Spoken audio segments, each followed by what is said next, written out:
Okay, so we've just been to our first HR session of the day. Yep. It's on analytics, HR analytics, and predictive analytics, and basically how HR is using analytics and what it should be doing. It's based on some Outlook, the CIPD's HR Outlook research, wasn't it? So, Mike, what were your takeaways from that? Yeah, it was a piece of research by the CIPD and by Workday, and they were looking at what it was that HR leaders wanted and needed in terms of data, and also what non-HR leaders and managers wanted. And there's quite a big disconnect between what one group wanted and what the other group wanted. And I thought that was quite fascinating. It seems that actually non-HR people are less interested in the traditional data than HR seems to want to be.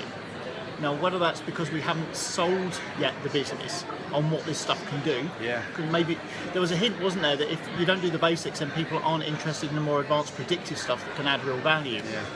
So if we're not really doing it properly yet, do managers know what the potential might be for something a bit more interesting? I thought that was a really interesting point. It's almost like how you market what you do, actually. You know, what do you need to know about the organisation, and then work back in. It's almost like problem solving first, then looking for the data that provides the answer to that problem, and then marketing that to the stakeholders that might need to know it. So, for example, they were talking about retention. So if you looked at a rate of turnover of employees in the organisation as a stat, what would you then look at that would make that interesting in terms of problem solving? So you would start to look at areas, business areas, different rates of turnover. You might look at job roles. You might look at a whole range of things that would give a whole lot more context, that idea of turnover. That then starts to provide you with some very interesting information. And if you could market that back to your stakeholder, then they're going to be interested.